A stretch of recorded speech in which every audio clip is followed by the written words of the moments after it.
Hello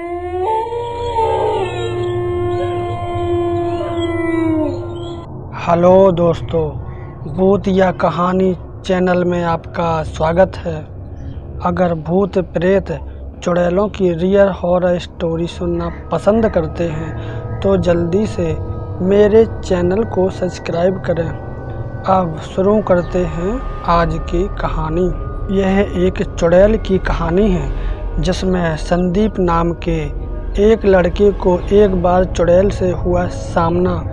उस घटना को याद करके संदीप आज भी काफ़ी डर जाता है। एक दिन संदीप अपने घर के लिए कुछ ज़रूरी सामान लेने के लिए अपने बाइक से शहर जा रहा था। शहर पहुंचने के बाद काफ़ी देर तक वह सामान ढूंढता रहा, पर उसे पूरे बाज़ार में वो सामान कहीं भी नहीं मिला।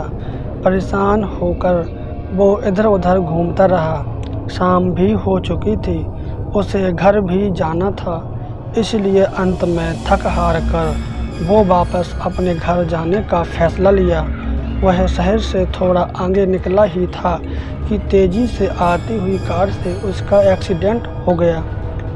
एक्सीडेंट में संदीप को ज़्यादा चोट तो नहीं लगी, बस उसके पैर में थोड़ी चोट लग गई थी जिससे वहाँ से खून बह रहा था। रास्ता सुनसान होने के कारण कार वाला वहाँ से भाग गया। अब संदीप अकेला ही था। उसने अपनी बाइक उठाई और घर की तरफ चल दिया। थोड़ी दूर जाते ही संदीप को एक अस्पताल दिखाई दिया। संदीप ने तुरंत अपनी बाइक रोकी और सोचा, पहले मैं अपने पैर में पट्टी बंधवा लेता हूँ ताकि खून निकलना बंद हो जाए, फिर घर जाऊँगा। फिर संदीप उस अस्पताल के अंदर चला गया। अस्पताल के अंदर का नज़ारा बहुत ही ज़्यादा डरावना था। वहाँ संदीप को एक इंसान तक दिखाई नहीं दे रहा था। संदीप ने ज़ोर से आवाज़ लगाई, कोई है यहाँ, मुझे अपना इलाज करवाना। तभी अंदर से एक औरत की आवाज़ आई, थोड़ा देर वहीं बैठिए, मैं अभी आ रही हूँ।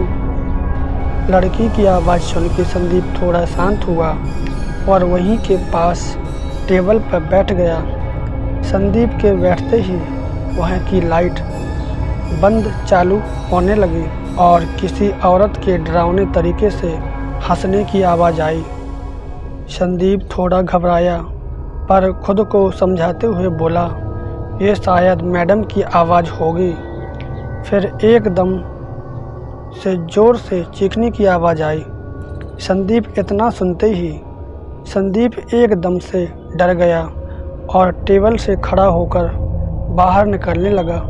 तभी वो मैडम संदीप के पास आ गई और उससे बोली, हाँ बताइए, आपको क्या इलाज करवाना है। मैडम को देख के संदीप के अंदर हिम्मत आई और उसने कहा, मैडम मेरा एक्सीडेंट हो गया था, मेरे पैरों से खून निकल रहा है, आप इसका इलाज कर दो। मैडम ने संदीप के घाव देखे और उसे अंदर ले गई। वो संदीप का इलाज करने के लिए संदीप के पैर से खून साफ कर रही थी और खून को देख के बहुत खुश हो रही थी। उसने संदीप के सामने खून को सूंघने लगी। संदीप को थोड़ा शक हुआ तो उसने कहा, मैडम आप ये क्या कर रही हो। उस चुड़ैल ने संदीप की कोई बात का जवाब नहीं दिया। डरावनी आवाज़ में गुर्रा रही थी और खुश हो रही थी। संदीप एकदम से डर गया और अपना पैर हटा लिया।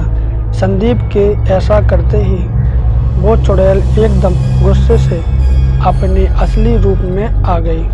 संदीप से कहा, मुझे तेरा खून पीना है, तू नहीं बचेगा अब। संदीप ने चुड़ैल का भयानक रूप देखा। सड़ी हुई उसकी चमड़ी, बड़े बड़े दांत। एकदम से संदीप डर के मारे बहुत ज़ोर से चिल्लाया और बेहोश हो गया। कुछ देर में जब वो होश में आया तो उसने देखा कि उसके पास दो लोग खड़े थे और उस पर पानी के छींटे मार रहे थे। संदीप ने उन लोगों से पूछा, आप लोग कौन? और मैं तो हॉस्पिटल में था। उन लोगों ने संदीप से कहा, भाई तू पागल वागल है क्या? कौन सा हॉस्पिटल? यहाँ दूर दूर तक कोई भी हॉस्पिटल नहीं है। संदीप खड़ा हुआ और उन लोगों को हॉस्पिटल दिखाने के लिए जैसे ही पीछे मुड़ा, संदीप के पैरों से ज़मीन खिसक गई, क्योंकि वहाँ हॉस्पिटल नहीं बल्कि एक कब्रिस्तान था। इतना देखते ही संदीप को याद आ गया कि उसे चुड़ैल मरने ही वाली थी। तो संदीप डर के मारे ज़ोर ज़ोर से चिल्लाने लगा, मुझे बचा लो, मुझे बचा लो। संदीप के साथ जो लोग थे वो समझ गए थे कि संदीप काफ़ी डर चुका है। फिर उन लोगों ने संदीप को उसके घर तक पहुंचाया। के बाद से संदीप कभी भी उस रास्ते से अकेले नहीं गया और उस घटना को याद करके आज भी वो बहुत ज़्यादा डर जाता है।